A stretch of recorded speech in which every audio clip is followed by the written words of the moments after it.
Itu banyak simbol-simbol yang ada di game dan tadi, ya kan, seperti salib, bintang kayak pentagram dan lain-lain, itu jelas banget, Bang. Bahkan di salah satu game itu ada yang sampai punya Templar satanik. Oh, berarti kalau vaksin itu salah satu cara buat depopulasi. Iya. Selain itu? Sebenarnya vaksin itu yang menentukan batasan umur kita, Iya, Bang. Ditentukan sama mereka.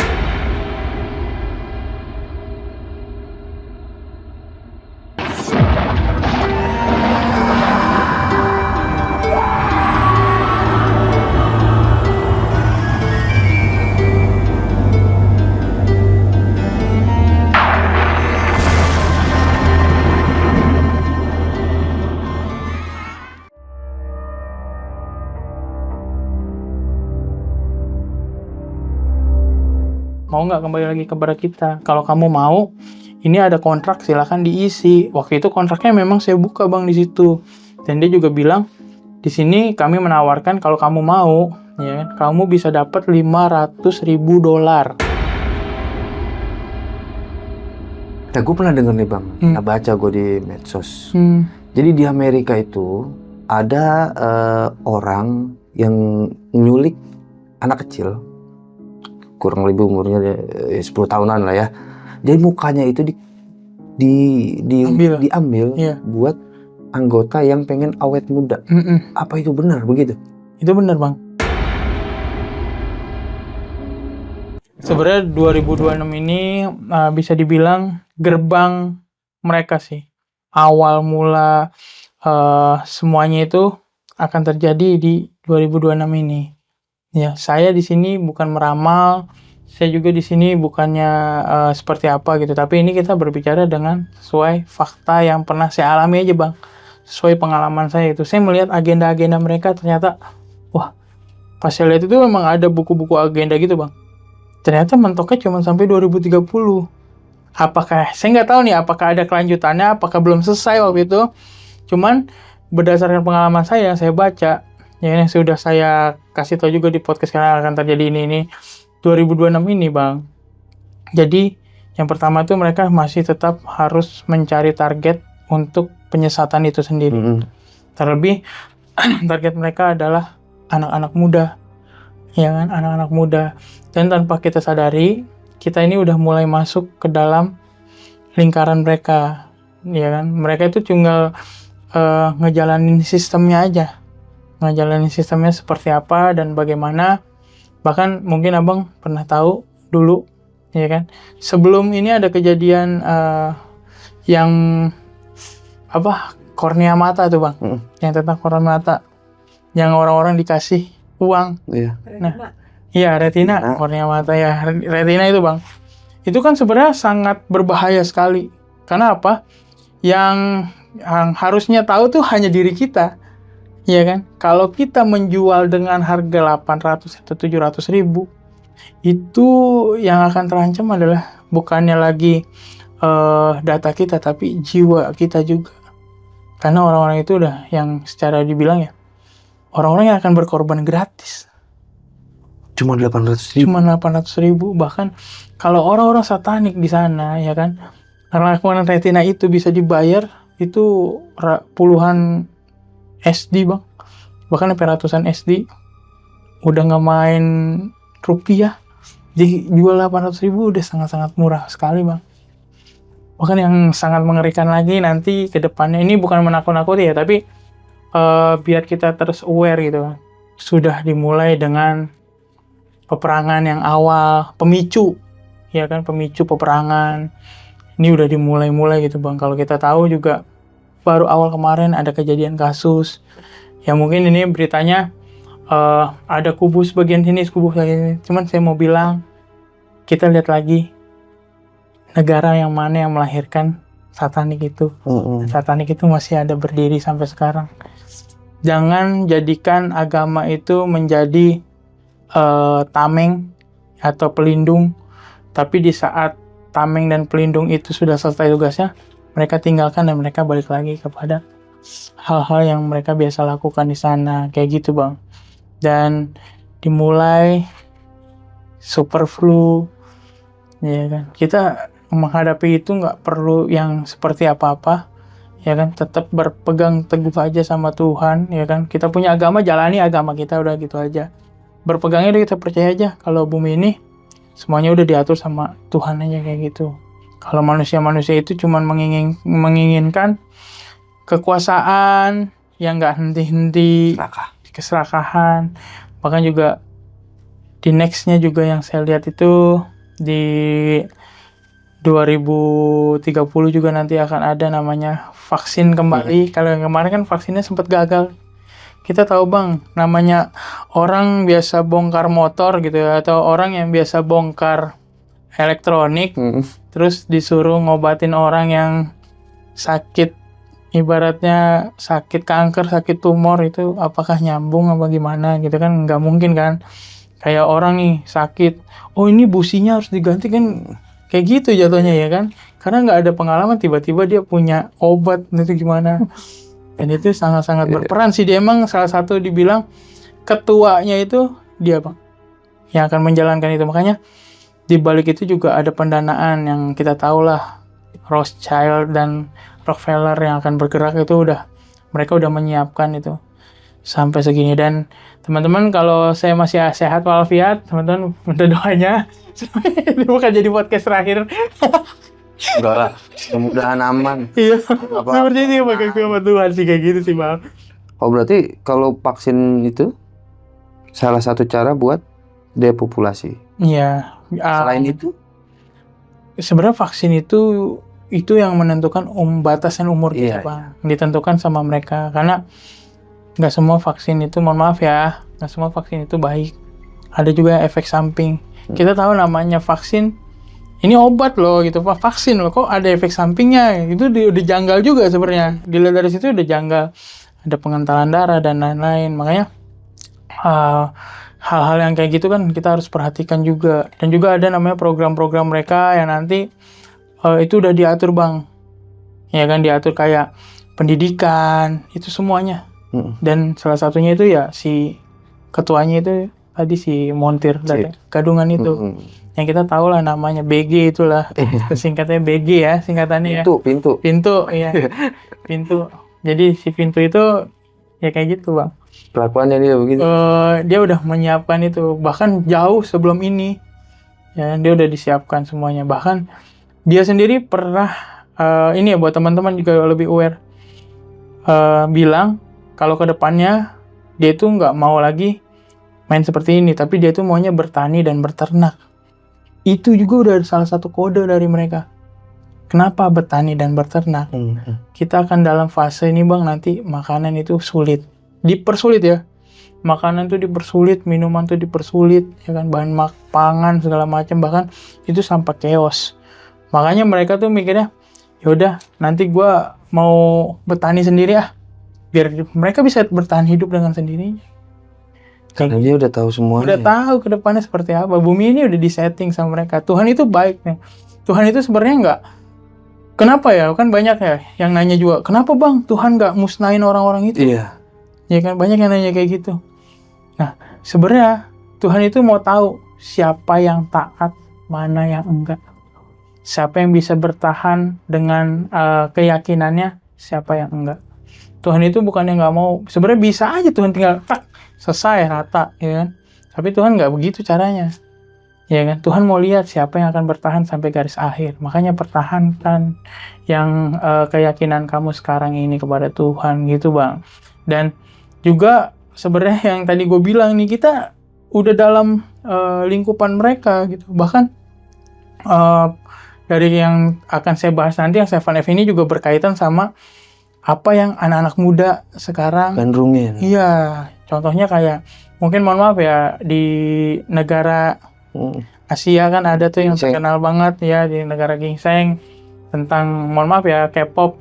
Ini saya nggak benci orang-orang K-pop, nggak benci atau gimana, tapi kalau kita mengidolakan sesuatu, janganlah melebihi dari kita mengidolakan Tuhan kita. Karena Tuhan itu jangan sampai tergantikan kalau bisa, ya kan? Harus. Iya, Bisa. ya kan? Mengidolakan boleh, tapi jangan sampai tergantikan, kayak gitu bang. Kan banyak orang tuh yang sampai, waduh, sampai gue jadiin Tuhan nih saking ininya. Iya. Itu cara mereka bang. Satanik itu bergerak itu bukan cuma dari itu. Dan saya selalu bilang hati-hati apa yang kita lihat, apa yang kita dengar. Karena sekarang ini mereka bergeraknya di situ. Yang kita lihat, ya kan, oh anak-anak muda semakin banyak yang mengidolakan. Contoh lah, kalau K-pop yang cewek-cewek dibikin sukanya sama yang cowok-cowok. Apa luar ini? Cik, militan lu dia orang. Ya, Di soalnya anaknya suka banget aku. Gue gede. Iya.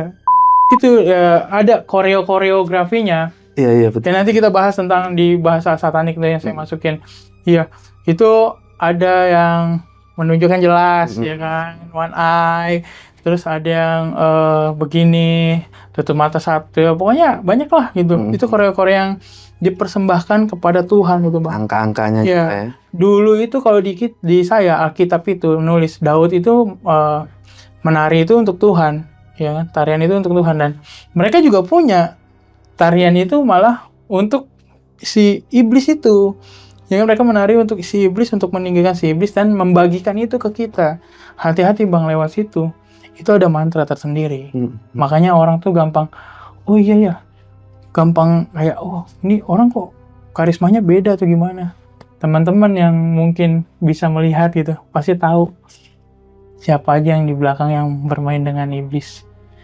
Dan nanti di saat mereka comeback nih bentar lagi, itu udah pasti gila bang. Dengar-dengar juga K-pop tuh ya, liriknya juga kacau. Iya, nggak cuman K-pop, memang mereka juga lewatnya lagu juga.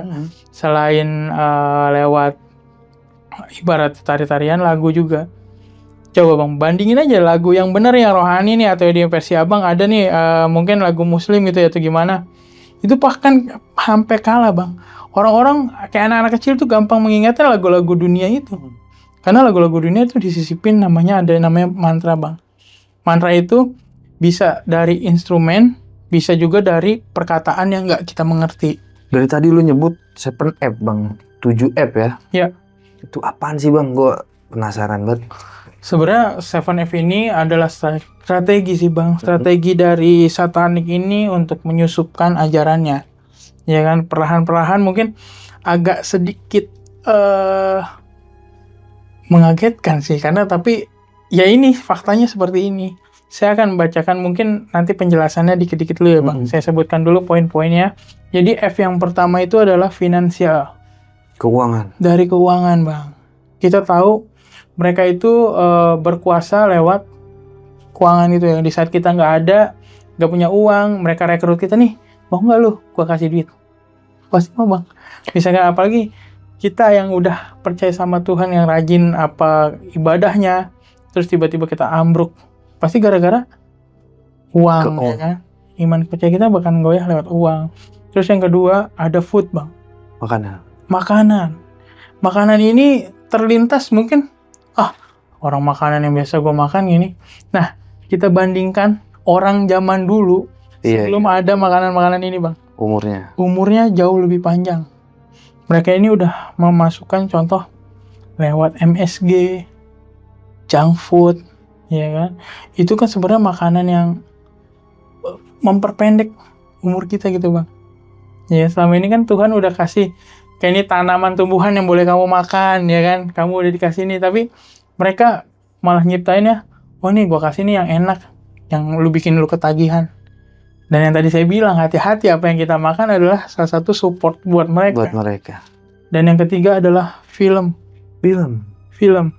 Jadi mereka itu bukan rahasia lagi sih bang sebenarnya. Kalau film itu teman-teman bisa ngelihat juga gitu kan, banyak di platform ya, terus di film-film yang sudah tayang, bahkan ada juga salah satu kartun. Ya, yang kartun yang udah ngasih unjuk nih dunia akan seperti apa, itu udah tergariskan bang. Mereka itu agendanya sudah jelas, kan, sudah ibaratnya ngasih bocoran. Dan hati-hati kalau mereka itu bisa dibilang control of the press, the protocol of Zion. Jadi ada di situ poinnya. Ini Bisa didapatkan juga di ebook saya, teman-teman. Promosi lagi ya, Bang. Dan lanjut lagi yang keempat ada fashion. Jadi mereka ini mengemasnya lewat fashion. Bayangin, Bang, kalau orang dulu itu, ya kan, pakaian tertutup adalah kehormatan. Tapi sekarang orang itu semakin terbuka, semakin bangga. Nah, apa bedanya sama hewan? Hewan nggak pakai baju loh, terbuka. Berarti kan zaman sekarang kita bukannya mengalami kemajuan kan? Malah kita mengalami kemunduran. Itu nih, mereka lewat fashion. Yang jadi dibikinnya kita ini hampir sama kayak binatang. Kayak gitu. Logika terbalik yang mereka pegang. Terus di sini ada friction and fear. Nanti teman-teman, karena saya bahasa Inggrisnya jagonya cuma yes or yes no. Dari ini cukup panjang, jadi teman-teman bisa dilihat nanti ada deskripsi ya Kak.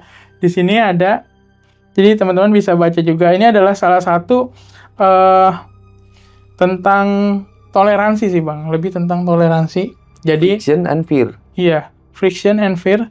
Jadi nanti kita tuh akan diadu seperti yang saya bilang. Dan mudah-mudahan ini nggak terjadi ya. Ini udah termasuk agenda mereka nih di 2026 ini. Udah kebukanya gerbang mereka sampai di 2030. Bahkan itu yang puncaknya, itu gerbangnya benar-benar open banget di 2027. Ya, jadi akan diadu contoh Kristen versus Islam. Ya, selama ini terjadi Bang, tanpa kita sadari di mana? Di Wih, keras itu. Wah, teman-teman sorry ya, mohon maaf ini yang si ya kan suka versus-versusin sama itu kan. Nah itu sebenarnya kita nggak perlu namanya pencari agama mana yang benar Bang. Sebenarnya kita cukup menjalankan aja agama yang benar. Iya, nggak harus nyari, wah agama gue yang benar, agama lu yang salah, agama lu yang salah, agama gue yang benar. Nggak kayak gitu Bang. Kita itu udah kayak, ya udah masing-masing aja, penting jalani agama kita. Bahkan di Islam juga kan ada agamamu, ya kan?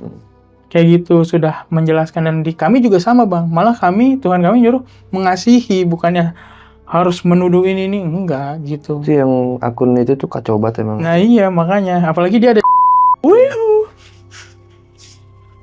kita tahu balik lagi ke sana ya. Terus yang keenam Bang ada freedom. Jadi mereka ini berbicara tentang nilai-nilai kebebasan yang salah satunya propaganda keagamaan. Yang tadi saya bilang, mereka bilang freedom apa? Kebebasan. Boleh jadi LGBT, boleh jadi apa, boleh ibaratnya nikah sesama jenis atau gimana. Itulah mereka. Ya, yang selama ini kita lihat, yang kita simak gitu, yang kita tahu, itu udah jelas banget Bang. Di depan mata kita ngelihat pasangan cowok sama cowok, gitu, nikahan gitu, terus dirayakan, terus cewek sama cewek kayak gitu kan. Dirayakan, itu udah tapi kalau menurut gue salah kita juga nih ya, sebagai penonton tayangan-tayangan itu ya, kita ngasih panggung ke mereka. Iya, karena kan mereka juga disupport sama media. Jadi media itu memperluas jaringan mereka. Bahkan apa jangan-jangan juga pas kalau ada orang yang dia posting lah di platform gitu, mungkin ada iming-iming juga buat orang yang nonton. Ya pasti, tentunya kan kalau dari mereka itu Bang, mereka kan mengklaim kalau media sosial itu juga punya mereka. Ya kan, penghasilan mereka juga ada di situ. Jadi semuanya ini yang tentang kejahatan itu udah dipegang sama mereka Bang. Kenapa dihadirkannya media sosial, orang makin betah media sosial? Ya kan? Karena orang nanti akan lupa lagi sama ibadahnya Bang. Di saat dia mau ibadah, antar dulu scroll dulu nih lagi, makin tertarik, udah gitu ditambah lagi nih sama program mereka. Kalau misalkan lu bisa melihat, lu akan gua kasih koin nih, atau lu akan dapat ini nih sesuatu, ada gift lah, iya kan? Dan itu kan cukup lumayan, jadi orang makin gencar ke arah situ Bang, iya kan? Bisa dibuktikan aja nih, ini tanyakan aja buat diri teman-teman sendiri ya kan, seberapa sering teman-teman beribadah untuk saat ini, dan bisa dihitung seringan mana teman-teman scroll HP atau teman-teman berdoa di rumah atau beribadah di rumah. Betul.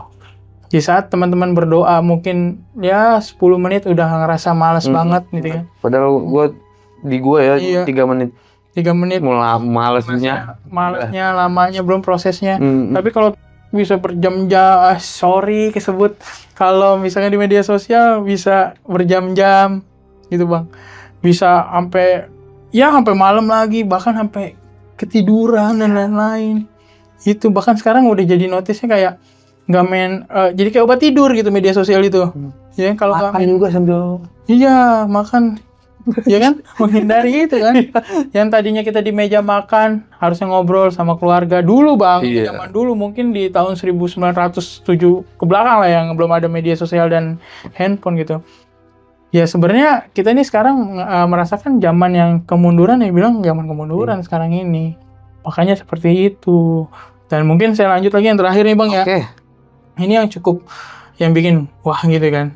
Sebenarnya yang terakhir ini adalah faith atau keimanan. Oh. Jadi mereka tuh udah mulai menyelewengkan hal-hal yang berbau nilai-nilai agama. Apa yang disampaikan sama pendeta, pendakwah, pastor dan lain-lain itu mulai bisa dibilang tidak masuk akal. Udah nggak relevan di zaman sekarang. Karena itu terpakainya mungkin kalau di zaman dulu itu soal ketaatan ya. Kalau zaman sekarang kayak semakin mereka dilihat, oh seperti ini loh, iya kan, oh seperti ini ternyata gini.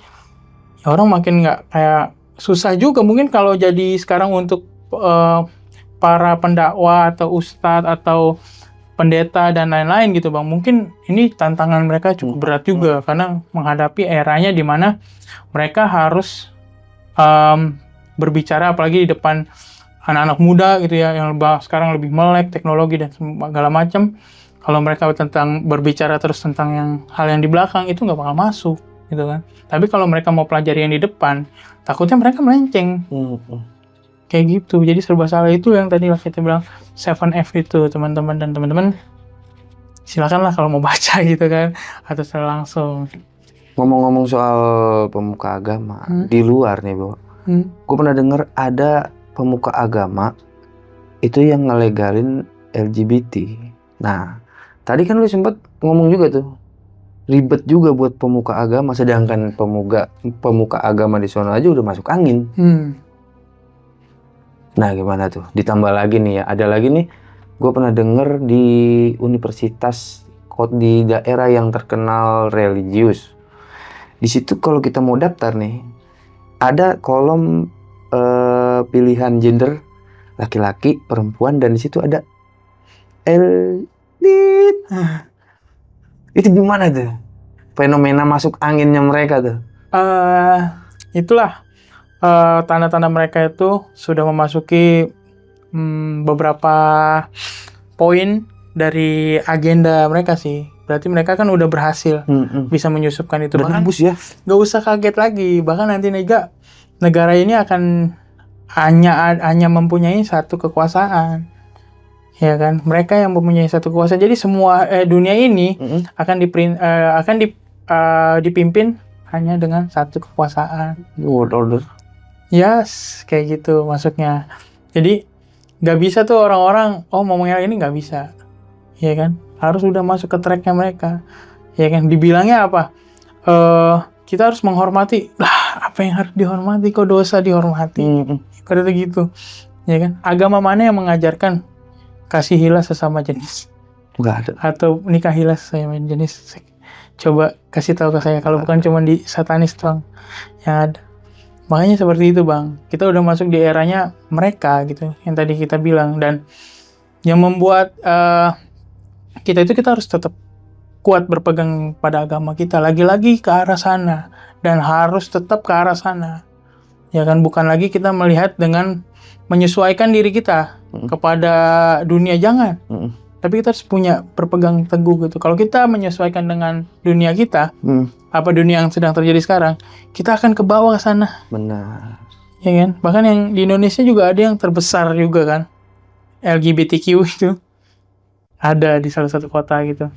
Itu udah termasuk terbesar, dan itu udah saya bahas juga di lab saya, itu udah habis-habisan. Dan semenjak saya bahas itu, mereka tuh selalu nggak senang, dan akhirnya ada teror itu. Kayak gitu Bang yang terjadi. Gue pernah dengar nih Bro, ada orang inilah terkenal di Indonesia yang bilang katanya dia sempat nyari agama nyari kepercayaan gitu. Agama ini nggak cocok buat gue, agama ini nggak cocok buat gue. Ya lu tahu ada orangnya nih, agama ini nggak cocok buat gue. Gue berpikir nih, bukannya kita yang ngikut dia kan? Iya. Ngikut apa? Di guide, ya kan? Dituntun sama agama, bukannya kita nyari yang cocok sama kita kan? Iya, bukan. Dan itu emang sifatnya kayak gitu. Pasti itu udah pasti. Enggak, maksud gue ngapain dibuka di tempat umum gitu loh, ya kan? Ngeri juga kalau ada yang. Ya, karena kan dia satu public figure. Iya. Iya kan, dia public figure. Dan public figure yang namanya itu pasti berpengaruh, Bang. Omongannya itu udah pasti didengar. Apalagi ditimpa dengan semua hal-hal yang udah dilakukan di depan kamera. Dan dia membuat komitmen seperti itu. Dia itu sama aja menyatakan kalau agama itu nggak ada yang benar. Kalau dia cuma keluar masuk gitu. Itu sama aja apa? Kita bisa menyimpulkan, teman-teman. Bukan saya yang menyimpulkan. Saya nggak berbicara kalau dia itu apa. Tapi silakan teman-teman menyimpulkan sendiri seperti apa beliau itu. Itu aja. Kalau di sana itu nyaman juga, Pak. Ya, bebas punya agama. Lu bebas dipilih, lu boleh keluar masuk itu udah serah. Yang konsep agama kan menuntun. Iya, betul. Agama tuh menuntun kita kan. Menuntun kita. Loh, masa kita nyari yang sesuai dengan karakter kita kan nggak mungkin. Kita yang menyesuaikan. Yang bisa karakter yang sesuai sama karakter kamu cuma satanik itu. Itu doang udah cocok sama kamu. Saya nggak ikutan. Tadi kita udah ngomong ngalor ngidul ngetan mulu nih Bang, dari musik, sempet juga kita singgung tukang mekanik gadungan. Yep. Kalau game, banyak juga kemarin fenomena si anak. Nah, salah satunya itu ya. Kalau game itu bukan cuma itu sih sebenarnya Bang. Game itu dari dulu dibuatkan game itu sama fungsinya untuk kita supaya kita nggak ingat sama Tuhan kita. Ada beberapa game yang mungkin booming ya Bang untuk sekarang ini. Contohnya kayak terus gitu kan. Itu kan kita tahu lah semua kalangan memainkan hal itu. Terlebih yang diincar sekarang kan anak-anak ya Bang. Anak-anak kan tahu sendiri ya kan. Udah kebanyakan udah kehilangan seperti zaman dulu lah. Kalau kita dulu sukanya ngumpul main bareng ya Bang, main bola, main apa gitu. Kita berpetualang. Sekarang nongkrong, iya. Tapi masing-masing ngobrol lewat kolom chat, iya kan? Pasti tahu dah tuh gamenya tuh. Sebelahan tuh, iya kan? Warung kopi kan? Iya. Ngopinya segelas, nongkrongnya 2 jam. Nah, di situ Bang.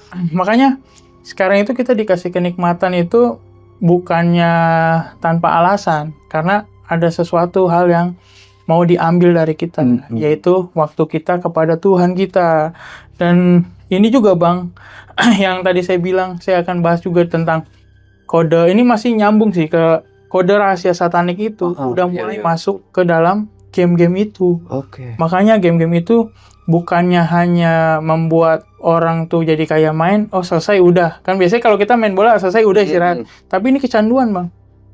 Yang bikin dia balik lagi, main lagi. Ternyata di situ ada mantra-mantra dan simbol-simbol di dalamnya. Ini bisa dibuktikan dengan teman-teman bisa lihat aja ya. Ini secara fakta gitu, banyak simbol-simbol yang ada di game dan tadi ya kan, seperti salib, bintang apa kayak pentagram dan lain-lain, itu jelas banget Bang. Bahkan di salah satu game itu ada yang sampai punya Templar satanik. Dia ngasih tahu nih, ini game anak-anak tapi mapsnya ya? Iya, tapi dikasih tahu ke kayak ini lu harus gini-gini, dan bahkan itu sampai ada itu. Ya itu kan sama aja kayak itu akan, kalau anak kecil itu Bang, dia mindsetnya udah nggak bakal suruh. Kalau dulu ya teman-teman saya, karena saya hidup di lingkungan yang cukup banyak orang muslim ya. Dulu tuh saya suka ngeliat anak-anak ke TPA itu lebih seneng ke TPA gitu kan. Dia ngaji sore. Dan sekarang kayaknya jauh lebih dikit gitu Bang.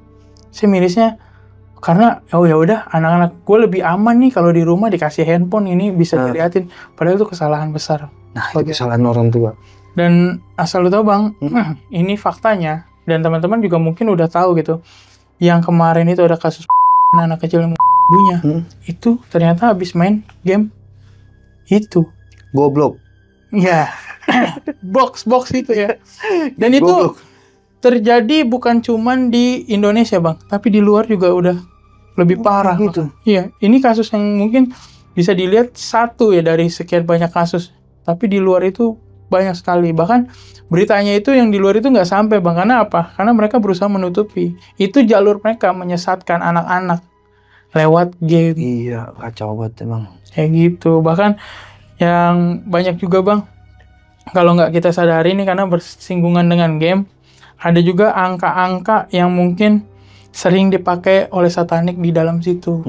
Salah satunya nih saya menjelaskan dulu ya teman-teman. Ini biasanya yang dipakai itu angka 3, 6, 9. Terus ada angka kembar 33.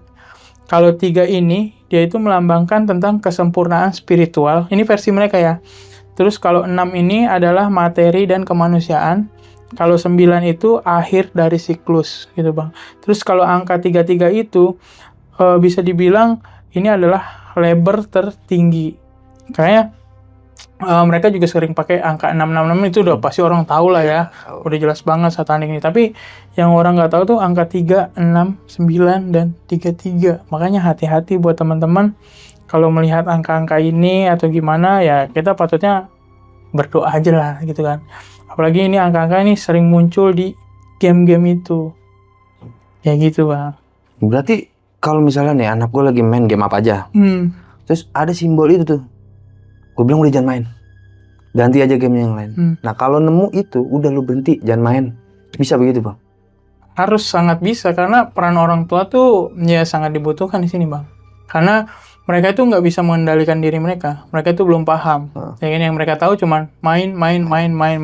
Tapi di suatu saat nanti, mohon maaf itu amit-amit atau gimana ya kita bisa bilang, mungkin kalau mereka sudah nggak percaya Tuhan besarnya dan mereka masuk ke dalam satanik, ya kan, mereka akan tahu, oh ini ternyata game yang pernah gue mainin kayak gini bang.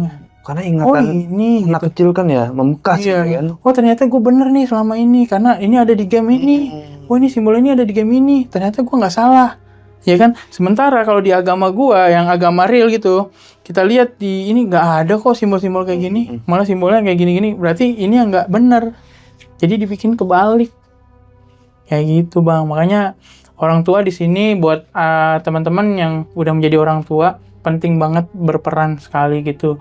Apalagi juga banyak juga tontonan ya sekarang udah mulai ngejalur ke ini bang, ke anak-anak yang usia balita gitu kan, bukan cuman anak-anak yang udah tumbuh yang udah ngerti, tapi ke anak-anak yang belum ngerti gitu, udah dikasih suguhan nonton yang ada di, mohon maaf ya, platform merah gitu kan, dikasih lihat nih apa sih kelapa itulah pokoknya ada kartun ting kayak gitu. Sebenarnya bang kalau kita lihat di belakangnya itu udah nggak benar. Dalam arti kenapa nggak benar? Kita lihat faktanya aja, ya kan? Dia tuh udah ngasih tahu nge-spill laki sama laki mengadopsi anak kecil itu salah satu yang offset. Itu yang dikasih tahu Tuhan nih. Ibaratnya nih mereka offset. Itu udah nggak benar bang. Tapi kalau secara ini wajar. Kenapa? Ada lagu anak-anaknya. Tapi kalau dalam kita secara pandangan orang dewasa ini salah. Jadi kita harus kasih tahu, ya kan? Anak-anak itu sudah dipupuk dari sekian dini, bang. Jadi tahu nih harusnya berpasangan cewek sama cowok gitu, bukan cowok sama cowok jadi anak ini kayak gitu. Karena sering dipupuk seperti itu, ya kan? Takutnya ke depannya kalau mereka akan jadi seperti itu juga, bang. Iya. Saya jujur saya punya anak balita, anak kecil, dan saya nggak pernah kasih tontonan itu. Lebih baik saya kasih yang edukasi yang benar-benar ke arah keagamaan atau seperti apa kayak gitu, daripada saya harus kasih lihat anak saya tontonan berjam-jam yang isinya ada mantra satanik, ada kegiatan-kegiatan mereka, terus ada juga yang mempercontohkan hal-hal yang nggak baik di dunia ini. Berarti bang nih udah segini mirisnya nih ya, sampai ke anak-anak kadang-kadang juga ada yang joget-joget tuh bang, yang begini nih metal, terus sama yang begini nih. Iya. Itu termasuk kode tuh. Iya, itu termasuk simbol-simbol mereka, Bang. Simbol ya. Simbol-simbol mereka, dan itu saya tulis juga, gue tulis juga di ebook gue tuh bang, ya kan, di ebook di link ID gue. Jadi terkait simbol seperti ini itu adalah namanya El Diablo bang. Diablo. Iya. Itu bisa dibilang sedang kalau kita tuh kalau di Kristen begini kan memberkati, kalau dia tuh membagi kutukan. Jadi di saat mereka nunjukin seperti ini guys, seperti ini mereka lagi bagi kutukan. Jadi kutukan dari si Lucifer yang dibilang kutukan itu buat memberkati orang-orang tuh supaya ke brainwash, supaya kalau kita ngelihat oh itu tercengang, jadi kita nyontoh, kita membagikan hal yang nggak baik gitu ibaratnya. Kita membagikan, padahal kita ini bukan pengikutnya gitu. Mereka udah berhasil. Tapi kadang-kadang jelas yang kayak gini ya. Iya. Udah jelas banget itu padahal. Ya mereka melakukan seperti itu karena emang mereka udah nge-setting, oh ya udah nih yang bisa digerakkan dengan apa? Dengan idolanya. Idola mereka melakukan joget-joget kayak gitu. Rambutnya ya? Yang setengah sengaja, terus ada yang sengaja bikin kayak gini, terus ada hati-hati teman-teman yang kayak gini-gini itu El Diablo, apalagi yang di konser-konser saya bilang. Iya. Kalau yang kayak gitu mendingan cabut, gitu kan. Tinggalin dulu konsernya terus balik lagi nanti. Karena El Diablo itu kutukan yang nggak bisa, kita nggak bakal langsung bisa murtad hari itu bang, tapi di kemudian hari itu akan bikin kayak kita tuh udah mulai ragu sama Tuhan, benih-benihnya. Oh iya. Benih-benih keraguan kepada Tuhan. Iya. Pemahaman juga bang terkait yang tadi saya bilang itu, orang kan suka bikin kayak ini ya, selling segitiga gitu terus mata itu ada, ternyata itu adalah kode yang bisa dibilang the all saying A, atau kekuasaan sejati dimiliki oleh yang melihat segalanya. Jadi kita udah tahu ini sangat bertentangan sekali bang. Dan juga selain itu warna juga memiliki arti bang. Mereka, ya warna juga ada artinya. Jadi mereka ini biasanya kalau konser atau apapun nih, ya kan, biasa suka pakai warna biru, merah, dan emas. Ini ada artinya masing-masing warna ini bang. Oh nggak sembarangan. Versi mereka ya, versi mereka. Kalau biru itu bisa dibilang kebenaran dan loyalitas kepada tantangan. Jadi mereka tuh sangat suka tantangan gitu kan, challenge. Jadi apa yang udah dikasih sama Tuhannya mereka pasti ngelakuin gitu. Yang tadi lu bilang tadi. Iya. Terus merah itu adalah kekuasaan dan pengorbanan. Ya, lagi-lagi kita berbicara di situ ada berbicaranya tentang pengorbanan. Jadi pengorbanan orang itu yang mereka lakukan yang tadi kita udah sebutan ya, tadi hal-hal itu ada juga di sini. Terus ada warna emas atau di sini bisa dibilang cahaya pencerahan atau dibilangnya juga Luciferian light. Ya kan? Maknanya panggung-panggung besar ini bang, yang kalau kita tonton konser-konser besar ini sangat suka sekali dengan warna-warna ini. Apa tadi? Biru, merah, emas. Kalau hitam? Iya, kalau misalkan kadang hitam itu cuma menjadi simbolik sih. Simbolik kalau mereka kan suka yang pakai baju kegelapan. Biasanya ya hitam itu kan, putih. Tuh mereka suka gitu bang, matching. Kalau orang satanik tuh pakaiannya. Makanya kalau di gala premier suka ada yang itu matching. Ada pakai putih ya kan, dari atas putih terus hitam merah mereka suka gitu. Tapi yang sering dipakai di konser itu atau di tempat-tempat di luar itu ya kayak gitu bang, biru merah, emas. Karena kalau hitam mungkin itu jati diri mereka gitu kan. Oke bang, ini obrolan daging semua bang, panjang banget. Dari mana tadi kita ngobrol deh, sampai mekanik gadungan kita bawa juga tadi itu. Nah ini lu punya pesan-pesan apa kagak nih buat para penonton yang pada punya anak tentunya ya kan, pada aware itu gimana bang pesan-pesannya bang? Pesan-pesan saya untuk semua yang nonton dan para jelajah malam ini, terlebih buat semuanya lah, kalau bisa ini juga harus di-share ke banyak orang ya bang, karena ini bukannya hal yang nggak penting, tapi ini kita biar lebih aware lagi, karena kita sudah berada di zaman yang mungkin dibilang memasuki zaman kesesatan itu bang, era kesesatan. Jadi balik lagi kita harus berpegang teguh sama agama kita, apapun agama teman-teman semua. Di sini saya tidak membenarkan agama apapun, termasuk agama saya.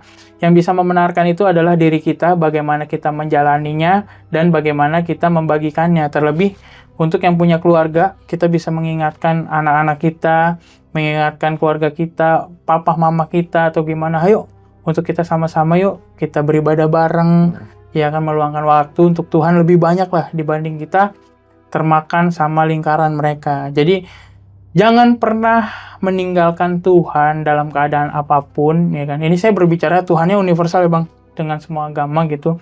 Jangan pernah meninggalkan Tuhan apalagi untuk satu materi, karena materi itu bisa dicari, keselamatan itu belum tentu bisa ada di dalam diri kamu. Mantap. Closing yang sangat-sangat mantap. Nah, buat lu nih ya, para penonton, kalau lu pada apa ya, peduli nih sama keselamatan dunia di masa depan, lu harus share video ini supaya orang-orang tua nih yang pada punya anak itu tahu ini bahayanya kayak gimana nih. Ya nggak, Bang? Betul.